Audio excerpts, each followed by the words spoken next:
নমস্কার বন্ধুরা, আমি আবারও একটা বড় ভিডিও নিয়ে তোমাদের সামনে চলে এসেছি। তো আজকের ভিডিওটা তোমরা দেখে খুবই এনজয় করবে আশা করি।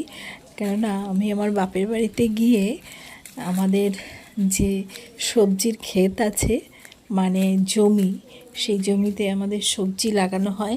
সেই সবজিগুলো পুরো অর্গ্যানিক, মানে কোনো রকম সার দেওয়া হয় না, পুরোটাই মানে বিনা সারের জিনিস। আর কোনো মানে কেমিক্যাল কিচ্ছু নেই। তো সেই সবজি আমাদের বাপের বাড়িতে খাওয়া হয়। আর আমার বাপের বাড়িতে আমি যখন যাই না, আমি ওই সবজির জন্য পাগলা হয়ে যাই। কি বলবো, সেই হাবাদের মতন, মানে বলে না হাবা থেকে শাকের ভুঁই দেখাতে নেই, ঠিক আমার অবস্থা সেরকম হয়। মানে কোনটা তুলবো আর কোন সবজিটা আমি সেদিন খাবো, এবং আমি যেন একাই সবটা খেয়ে ফেলতে পারবো। আমি কাউকে কিচ্ছু দেবো না, আমি একা একাই দেবো। মাকে বলি, মা এই সবজিটা রান্না করো, মানে আমার পছন্দ হয় যেটা যেদিন, সেটা আমি নিই, তুলে মাকে বলি, মা তুমি রান্না করো, আমি আজকে এই সবজিটা খাবো। তোমরা কিন্তু কেউ খাবে না, আমিই খাবো। আর সেই মতো মা রান্না করেও আমার জন্য, আর আমি একাই সত্যি সেই সবজিটা ম্যাক্সিমামটা খেয়ে ফেলি। এতটাই স্বাদ হয় জানো না, মানে বিনা সারের জিনিস তো তোমরা ভাবতেও পারবে না যে কতখানি স্বাদ হয়। আর যেমন তেমনভাবে রান্না করলেও না, যেন সেই তরকারিটার আলাদাই একটা স্বাদ চলে আসে।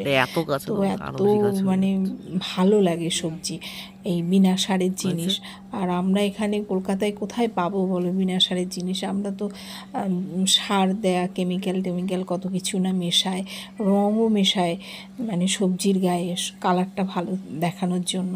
তো এখানে আমাদের নিজেদের জমির সবজি, না আছে রং, না আছে কোনো সার, মানে পুরো অর্গ্যানিক।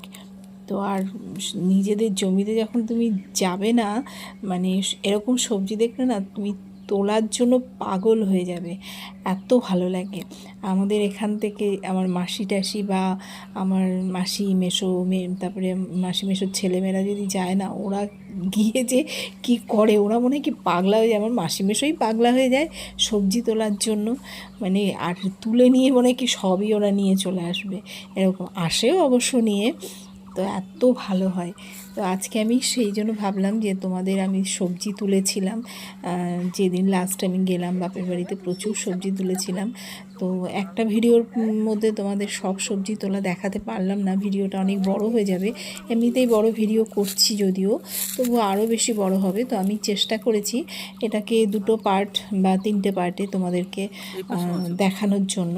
তো আজকের পার্টে আমি তুলেছি কাঁচা লঙ্কা এবং উচ্ছে। তো এই দেখো কাঁচা লঙ্কা, দেখেছো? প্রথমে আমি কিন্তু উচ্ছে তুলে নিয়েছি, এবার আমি কাঁচা লঙ্কা তুলছি। আর এই কাঁচা লঙ্কাগুলোতে যা স্বাদ হয় না, আর এইগুলো দেখেছো একটু গোল গোল টাইপের কাঁচা লঙ্কাগুলো, এগুলো ঝালও বেশি হয়, আর এগুলো না একটু ঘি টাইপের গন্ধ ছাড়ে, এত ভালো লাগে না খেতে, কি বলবো। কাঁচা লঙ্কা দিয়ে যদি মা কোনো তরকারি করে না, এত স্বাদ হয়। আর তাছাড়া এই কাঁচা লঙ্কা দিয়ে যদি সিদ্ধ ভাত খাও না, উফ, সে যে কী স্বাদ! আমি না তোমাদের সঙ্গে শেয়ার করছি যখন ভিডিওটা, আমার নিজেরই বলতে জিভে জল চলে আসছে, এতটা ভালো লাগে।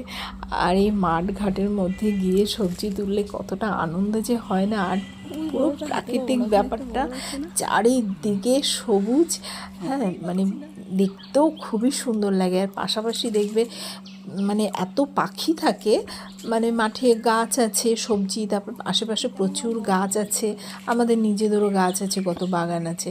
তো সেই সমস্ত বাগানে প্রচুর পাখি থাকে, আর নানান রকম পাখির আওয়াজ চারিদিক থেকে কানে আসে, তখন মানে একটা আলাদা ফিলিংস হয়। তোমাকে কি বলবো, সেই রবীন্দ্রনাথের গান আছে না, এই আকাশে আমার মুক্তি আলোয় আলোয়, ঠিক সেরকম ব্যাপার হয় আর কি।